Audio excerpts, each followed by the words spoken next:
Cornwall, a moist yet enjoyable place, full of natural inspiration for today's eager artists. I'm here today to meet Mark Cullingher, whose sound art has reapproached the subject of rural life. So how does sound art fit into this rich visual landscape?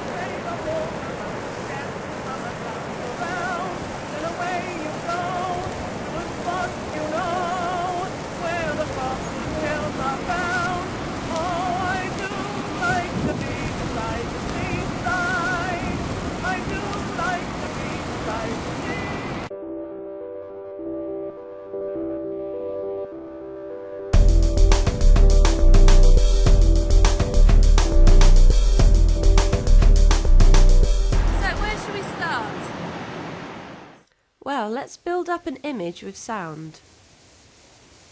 Sound surrounds us throughout life and impacts on each of us individually.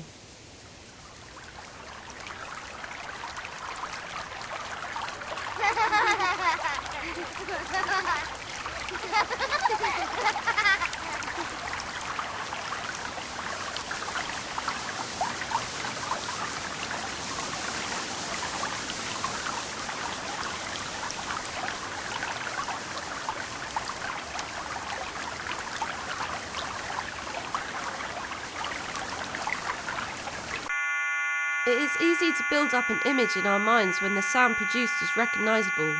But what if it isn't recognisable? And how about if the sound is made by an electronic man-made device? Hearing light makes the increase and decrease of light audible and is chance-based, like a performance by nature.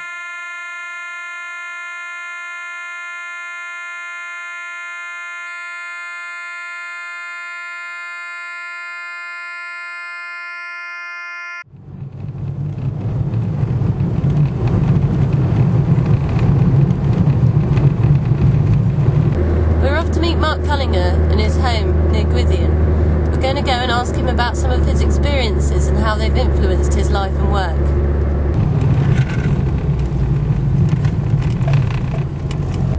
I just found out the last person to speak purely Cornish died in this village. So it makes me wonder, is Mark Cullingher trying to get away from the English? Mark Cullingher sent us instructions as to where to meet him and a map marked with an ominous red dot. Hello, Mark Cullingher. Hi, nice to meet you. Hi, I'm Helen Moore. This is a beautiful place you've chosen to meet me, but It's a bit unusual. I was wondering why you wanted to meet here. Well, I wanted to talk about my influences at night by the sea, because there's fewer people about and less noise. And that's really what influences my work, the nature. I tried things like neon tubing, but it really wasn't for me. Okay, well, shall we go for a walk and Yeah. you can talk to me a bit more about it? I used to live in an area of Liverpool called Edge Hill. When I was about 13, I moved to London, East End, with my mum, single mum. Obviously, it was a bit of a culture shock. It's a very big city, London. And eventually I ended up going to Slade Art School with contemporaries like Damien Hirst and Tracy Emin. And we formed a little clique, as you might know, eventually culminating in the Freeze exhibition. And some of my contemporaries went on to greater things. But I was finding that the big city and the smog in London the light there really wasn't good enough. And of course, Cornwall was famous for its light. And so I moved down here to get a better exposure and the nature. And really this is what I'm interested in at the moment in my work. So, is that what Hearing Light was about? Yeah, in 2001, I put together a piece using a light sensor to measure the light, which in turn influenced a sound, which for me encompasses what I'm all about, which is really harnessing nature and turning it into some sort of artificial, which is what art is all about. So would you categorise yourself? I try not to categorise anything, I do really, although obviously other people will. Okay. Well, that's really interesting. So you basically turned light into sound, or made light create its own sound? Yeah, I used a small interface to turn or interpret the natural light into a form of sound, which of course I defined the parameters for. this is really what I've been doing lately a lot. And so I hear you're doing a new piece at the moment involving seagulls. Would you like to fill us in with that?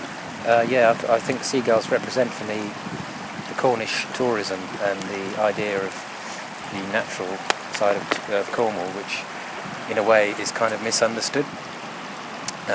Seagulls quite often for tourists represent a nice picturesque side of Cornwall, whereas for the actual Cornish that live here, they are really something which causes them day-to-day annoyance, and they could really do without.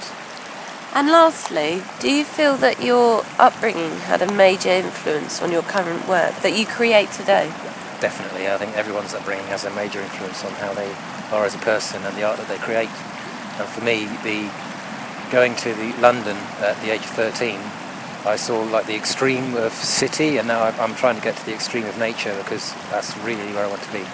So when you moved down here, did you feel like you moved towards a romanticised vision of Cornwall, and then maybe initially, by the sounds of your work about seagulls, you've realised that there's a more harsh natural realism to it? I think maybe initially I was attracted by the kind of the city view of Cornwall as the ideal rural place to be, and when you move here you realise it's not entirely what you think it will be, because it is also an urban place and there's lots of poverty, it's a poor part of the country.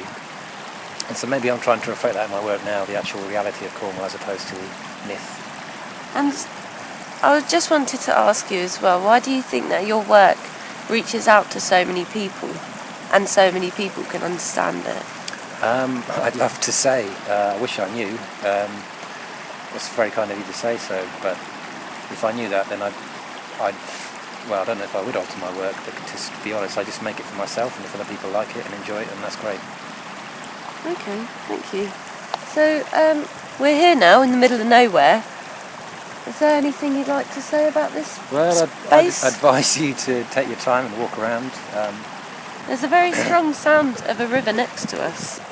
This is the perfect time of night to experience the sounds, because your other sense, or your sense of sight, is deprived of information, and so your ears tune into everything, and you're relying on your ears to navigate quite a lot of the time. And also there's no people here as well. Well, there are very few people. There's no dogs barking, no people talking. Exactly. No ice cream vans. It's like a purer sound in a way. And so if I was to advise you anything, it would be to just take a while to walk around or sit down and listen to what's happening. Cheers, Mark. It's all right.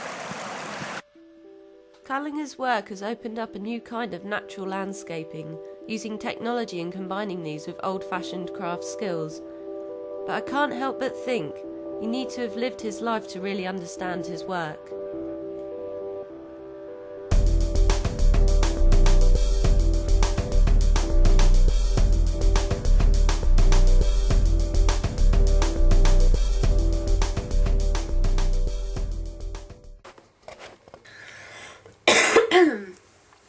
I've been thinking a lot about meeting Mark Cullingher today, and I think I understand his work a lot better now that we've learnt more about his past, his childhood.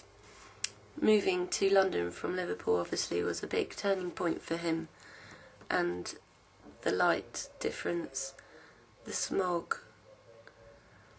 and from learning about his artworks, I think I understand the issues that he's trying to put across and the issues that he thinks about. I think I'll leave you with a favourite piece of mine now, called Seagulls in East End.